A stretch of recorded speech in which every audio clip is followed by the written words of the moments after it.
Hello, my name is Charlie Cleary. I am an emergency physician. For the last 50 years of my political awareness, I have had to listen to politicians every 4 years, every 2 years, tell me on the one hand that they're going to increase taxes and stimulate the economy. On the other hand, I'm going to cut your taxes and stimulate the economy. So I've had a lot of time to mull this over and figure out how these things actually work. When I was in 5th grade, our teacher, Mrs. Coring, mentioned one time that if money comes into the economy with a tax rate of about 20%, it tends to help about 5 people out before the money is gone back to the government. I'm not sure exactly what her take-home message was that day, whether once the money goes back to the government it doesn't help anybody out anymore, or whether in the end the government gets it all. I would like to go through 3 scenarios here that shows what happens to money in the economy, and you'll hopefully see and understand a little bit better visually what really happens rather than just listening to politicians say things and they can't really tell what they mean or not. They just talk.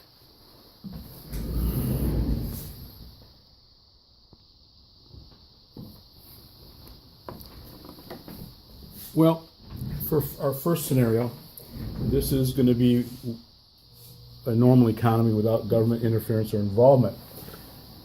Say this guy here was up in Alaska, found himself a whole bunch of gold. He has $32,000 excess to get that he wants to spend. Well, he contracts with this guy to make him a widget. What's a widget? Anything made by the hand of man. Could be a car, in addition to his house, a whole bunch of toasters, a boat, who cares? It's a widget made by this guy. Now this guy has the $32,000. Now he wants to buy something too because he has a little extra cash. So he contracts with this guy to make him a widget. Well, now this guy has the money and he wants him to make a widget. And this goes on and on and on, clear around the cycle. Each one making a widget for the next guy. The $32,000 now goes here because this guy made him the widget.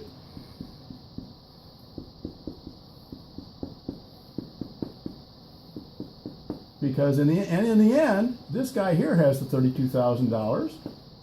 He contracts with him to make him his widget. Now, what's different in this scenario? What's changed? The original guy still has the $32,000. Seems pretty simple. But what's changed? What's changed is the country is wealthier by 12 widgets in one economic cycle. And this could go on. And that's pretty simple, really. It just keeps going on, helping people out, giving people jobs, and more widgets are made, and the country is wealthier and wealthier because people are producing something in exchange for that money. This is a normal economy. And now we're going to talk about an economy where there's taxes involved, the government taken out, and whatever they do. So same scenario, this guy was in Alaska, found a bunch of gold, he has $32,000. He contracts with this guy to make him a widget. Now this guy has the money. This guy now has the widget. This guy contracts with that guy to make him a widget. Now this guy has the money. And he wants to have somebody make him a widget, but the government comes along and says, wait a minute, you have more money than you need. We are going to take this money and give it to this guy who doesn't have a job. Well, now this guy has $32,000, and my understanding is that's kind of the income from the government people get. You count everything. So he can spend it now and get a widget, and then pass it on.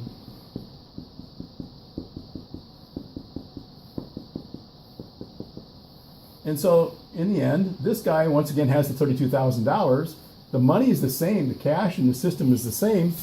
What's different? Well, there's no widget here, no widget there. The country is poorer than it otherwise would have been had the government not transferred funds to this guy to have nothing produced.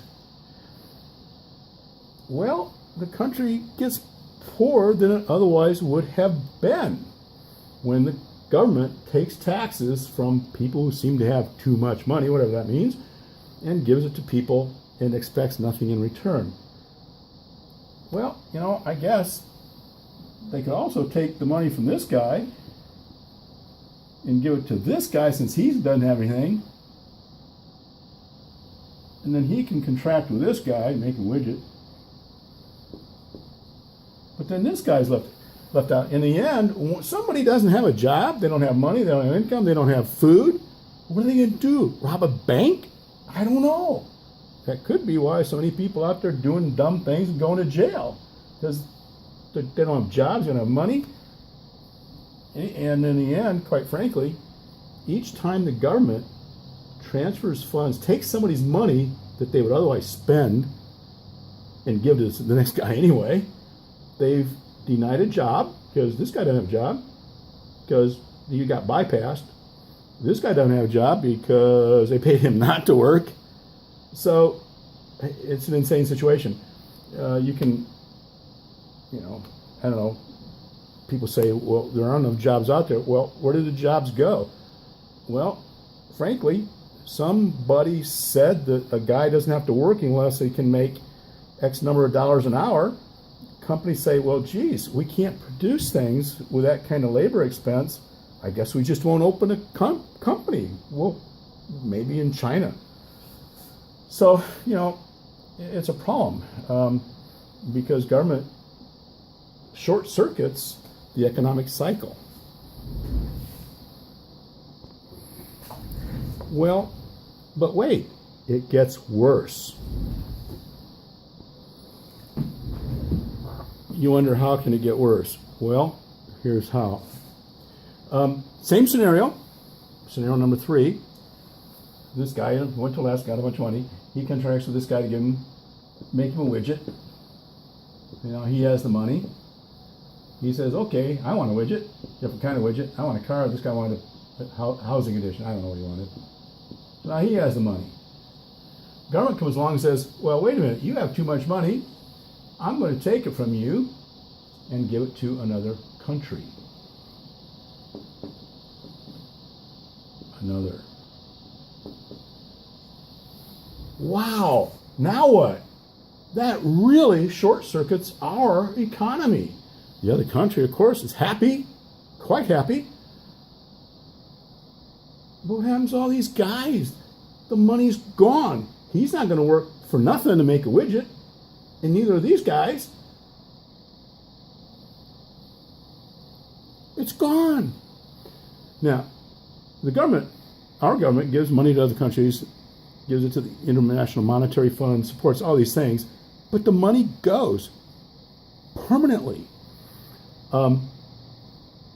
Another way money goes out of the economy is when we buy things from China. They got the money. We have something, though, in return, some wealth in the form of a computer that we think is worth that money. China's got the money, but then our wealth slowly deteriorates over the next 5 years until the wealth is zero, because computers only last 5-6 years maybe. But eventually they deteriorate. The wealth is gone. The money is also gone out of our economy and somebody else's economy. Another way, and it's going to aggravate a few people, is when the immigrants send money home to Mexico. Mexico's economy is they have two main things. Number one, tourism. Number two, people sending money home. That short circuits our economy greatly. Generally when somebody has money, they can do with it what they want, just so we know it's no longer in our economy. Widgets are wealth. If we don't make more wealth than we consume, we go broke. And we're broke, as attested to by our increasing deficit every year, our increasing debt, our unfunded obligations. And my accountant, quite frankly, told me that there are more unfunded obligations than there is money in the world to pay for. That he told me that a couple years ago, and I think things are worse. So you have to think in terms of wealth. What is wealth? Wealth is things made by man. Houses, cars, toasters, all those things. corn, things grown out of the ground. Farmers produce wealth initially. Miners produce wealth to bring things out of the ground for other people to make things out of. That is wealth. And if we don't produce more, both on a personal and family basis, let alone on a federal, national basis, we're going to go broke, both as home personal basis. If we don't produce more than we consume, then we're going to go broke. And the same with a country. The country, I think, has not only a right, but an obligation to expect something produced, a widget that needs to be produced every time money changes hands. Otherwise, we go broke.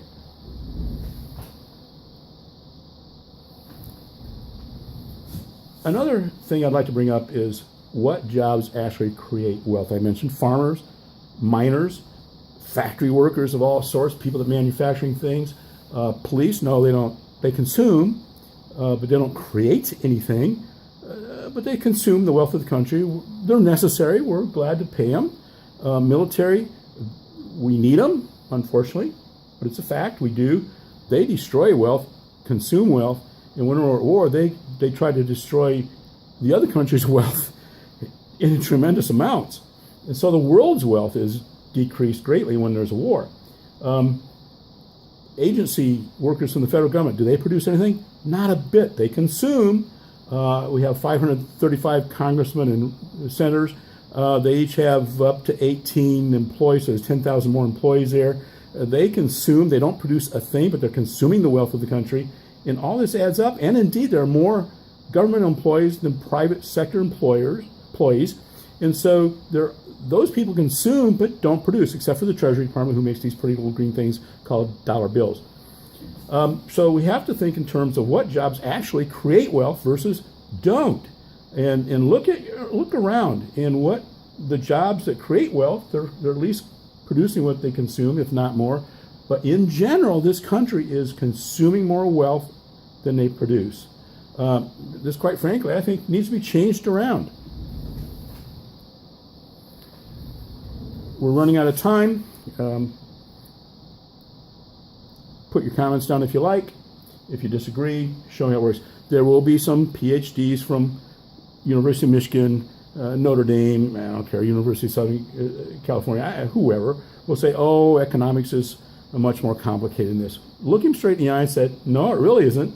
If you don't produce as much as you consume, you will go broke. If you produce more than you consume, you will gain more wealth. Pretty darn simple. Tell them to go back to 5th grade. See ya, adios, bye-bye, muchachos.